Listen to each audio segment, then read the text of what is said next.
que se viene trabajando, no hay mucha claridad sobre algunos fenómenos, digamos que empiezan a haber este tipo de cuestionamientos porque digamos las infraestructuras empiezan a envejecer, entonces estructuras de 50, 80 años empiezan a tener este tipo de dificultades. Entonces, digamos que no es una temática común y hay muchas cosas que todavía desde el punto de vista del fenómeno y el mecanismo, como ocurre, no se tienen claras aún. Y finalmente, para hablar de los tipos de corrosión, pues tenemos la corrosión asistida por el flujo. Entonces, al igual que el anterior, esta es una combinación, es decir, ocurren fenómenos de corrosión. Acordemos que a veces cuando ocurre el fenómeno de corrosión se forma una capa, y esa capa puede, si no tiene una forma de catalizar, pues queda la capa y puede ser hasta protectora, pero si el proceso de corrosión es dinámico y acelerado, pues empieza a comenzar a avanzar y a penetrar su profundidad. Sin embargo, aquí podemos tener una corrosión y por evento del flujo empieza a arrastrarse esa capa, vuelve ese corrosión, empieza a arrastrarse esa capa, y es así que tenemos dentro de este tipo de corrosión tres tipos. Entonces hablamos de erosión, hablamos de impacto y hablamos de cavitación. Vamos desde el punto de vista nuestro, por eso a veces debemos tener en cuenta el control de la velocidad del flujo del gas, porque hay una norma API que nos indica unos criterios de velocidad para no causar erosión. Y pues esta problemática se ve sobre todo en la industria de la producción, en la parte de choques, cuando vienen de los pozos, cuando vienen arenas. Este impacto de arenas y todo hace causar el deterioro sobre las paredes de la estructura. Y la cavitación no es otra cosa que la implosión de burbujas de un gas que implosionan sobre la superficie del metal y comienzan a deteriorar. Nosotros hemos visto problemas de cavitación en algunos en los motores, en algunos motores hemos visto problemas y dificultades desde el punto de vista de cavitación. Cuando el líquido refrigerante pues está fuera de especificación, se empiezan a generar unas burbujas y empiezan a implosionar y deterioran la base de los motores, perdón. ¿Sí? Es un problema de cavitación que hemos identificado. Dentro de pues, la corrosión asistida por flujo, como se dan cuenta, pues es muy característica porque se empieza a ver y es muy fácilmente identificable en las superficies. Ya para finalizar, hemos visto todo este tipo de tipos y mecanismos y clasificación de corrosión para llegar a esta diapositiva, que en la etapa del operador multifuncional, cuando hablemos de ciclo específico, pues vamos a entrar a profundizar.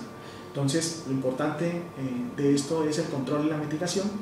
Nunca vamos a llegar a tener corrosión igual a cero, siempre vamos a tenerlo, es un proceso natural y lo que podemos hacer es tratar de controlarla y mitigarla.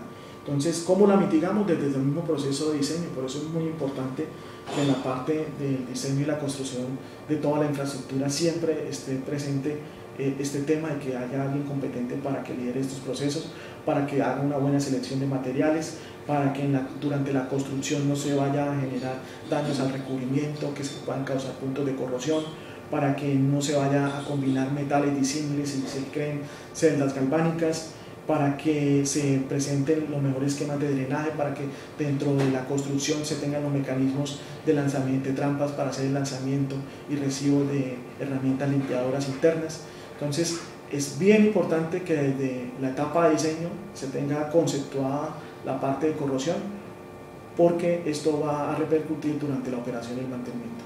Entonces por eso NACE cataloga como uno de los mecanismos de control la etapa de diseño. La otra es la modificación del ambiente. No olvidemos que para tener corrosión pues tenemos una celda de corrosión donde tenemos electrolito. Entonces, ¿qué es lo que se hace?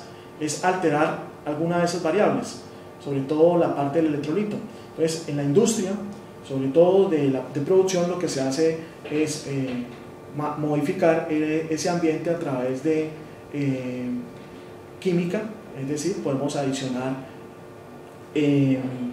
productos químicos para inhibir la corrosión, para eliminar las bacterias. Digamos, desde el punto de vista del transporte de gas, pues, y estando nosotros en el trópico, pues somos privilegiados porque recibimos un gas deshidratado, entonces nosotros debemos asegurar que el gas esté deshidratado, por eso nosotros no aplicamos ninguna química. Y somos privilegiados porque estamos en el trópico, digamos que el poco vapor de agua que entra a las tuberías, pues digamos, con estas temperaturas no alcanza una condensación.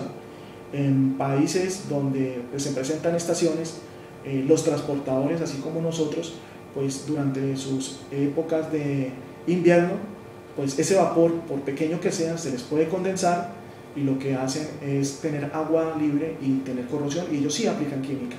Nosotros no aplicamos porque no la requerimos.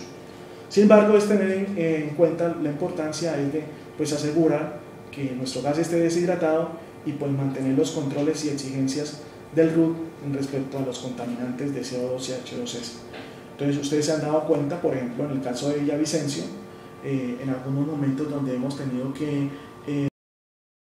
de la corriente de gas Morichal. El gas Morichal no es un gas bajo especificaciones RUP. Entonces, en ese momento, cuando hemos ingresado este tipo de gas, lo que hemos hecho es una valoración del activo en cuanto pierde la vida útil, y por lo tanto, pues lo asociamos a un desgaste o a una pérdida del activo por corrosión. Entonces, por ahí ustedes han conocido o han escuchado que se generan convenios o contratos entre comerciales brutos para aceptar este gas, teniendo en cuenta que va a tener una repercusión, pero que la asociamos a un convenio y a un pago extra como tal. Desde el punto de vista de protección catódica, pues la protección catódica sirve para proteger tanto estructuras internas como externas, pero internas están asociadas sobre todo a los almacenamientos, a los tanques. Por eso nosotros nunca vemos una protección interna en un tubo, porque no aplicaría en muchos casos, pero sí aplica a los tanques y almacenamiento. Y lo que se hace es la protección catódica para la parte externa de las tuberías, que eso es lo que aplicamos nosotros. Y lo importante, si ustedes se dan cuenta, pues es el esquema de los recubrimientos. Si tenemos un buen esquema de recubrimientos, pues esto favorece el control y los mecanismos de protección de nuestra infraestructura. Esta es la última diapositiva como tal. Qué pena haber sido pues, como tan rápido, el tema es bastante extenso y es muy interesante. Entonces, pues vamos a abordar un espacio de algunos minutos para si generamos unas preguntas y pues hacerles hincapié de que en el ciclo A específico pues vamos a entrar a profundidad en algunos detalles relacionados con esta temática.